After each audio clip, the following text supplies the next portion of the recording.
5 seconds.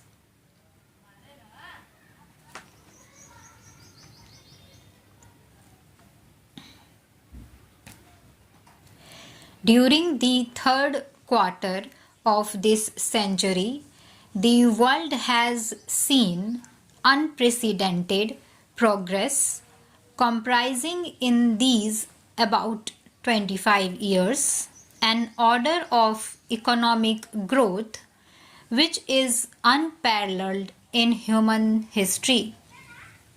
And yet, around the close of this quarter century, more specifically over the last 8 months or so, the world has also been engulfed by numerous problems.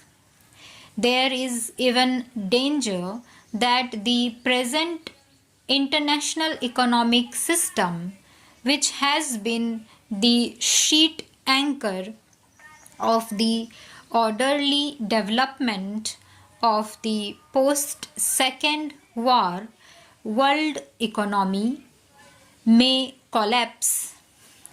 We may revert to a chaotic situation in the matter of international trade and exchanges unless corrective steps are taken to ensure the proper functioning of the international economic system. It is therefore most timely that international financial experts from both developed and underdeveloped countries, from countries with a persistent balance of payment surplus as well as with chronic balance of payments problems, from countries on the threshold of development and from those struggling to break out of the vicious cycle of poverty, low savings, and low investment and consequent low income, have gathered here today to discuss the problems of the world economy in this crucial period of human history.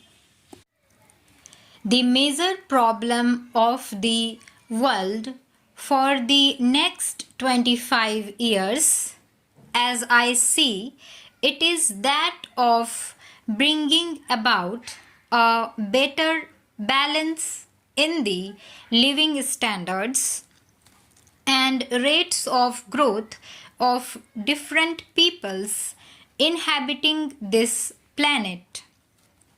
As I stated earlier, the world has been unprecedented growth over the last 25 years, an order of growth which perhaps the world has not seen in a couple of centuries preceding this quarter century, or even perhaps over 1,000 years preceding the last couple of centuries. Nonetheless, this growth has occurred only in certain parts of the world and has left behind vast sections of the human race living in conditions prevailing in the Middle Ages or even worse. This inevitably gives rise to tensions and to problems of international exchanges which are deep-seated and for which all thinking men have to find an adequate solution. In the race for growth, we cannot afford to forget or to neglect the conditions of life and the prospects of growth for large sections of the world population. Large disparities lead to tensions and create manifold problems and discrepancies with a country. With improved communications, the same is likely to hold true for the Committee of Nations. The basic problem that faces the world today, in my view, is one of orderly growth of all nations. The 1960s were declared by the United Nations as the first development decade, and a fair amount of growth was achieved by many developing countries during those 10 years, though in retrospect, one finds that the rate of growth achieved by developing countries has still been less than the rate of growth achieved by the developed countries generally. The second development decade, however, has not seen even this modest rate of growth insofar as the developing countries are concerned.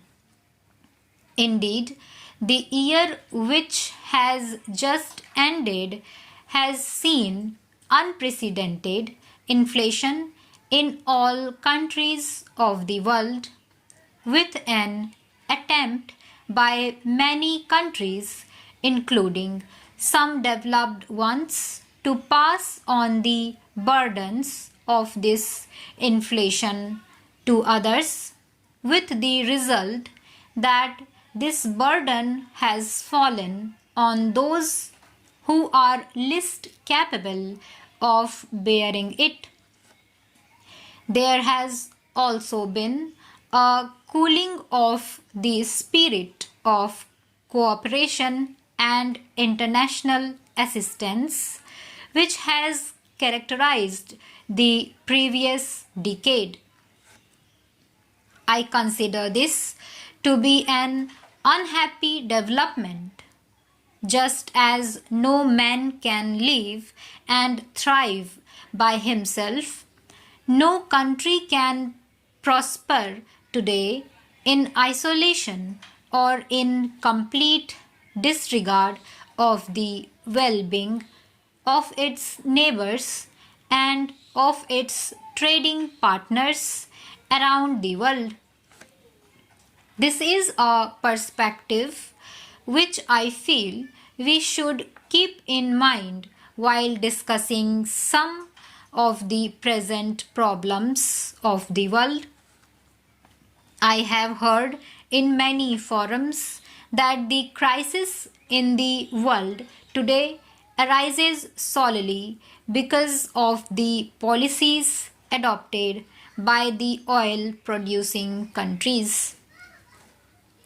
The sudden and sharp increase in oil prices has undoubtedly created certain problems for which there is need for appropriate solutions for the problems of transition and adjustment. But we seem to forget that oil is a wasting resource, that for decades the price of oil has no relationship to the real cost of this primary source of energy in terms of the cost of its alternatives, and that the trade and aid policies of the developed countries have also been onerous for many developing countries, the more so because of the long history of such policies. In more recent times, I find that the forces of inflation are becoming infectious and that many countries facing internal problems are seeking to pass on the burden of their own inflation to other helpless countries. This, to my mind, is a short sighted policy which contributes to the sense of international insecurity and which could lead to a return to the distressing conditions of the interwar years. We should not encourage this bad policy. Stop.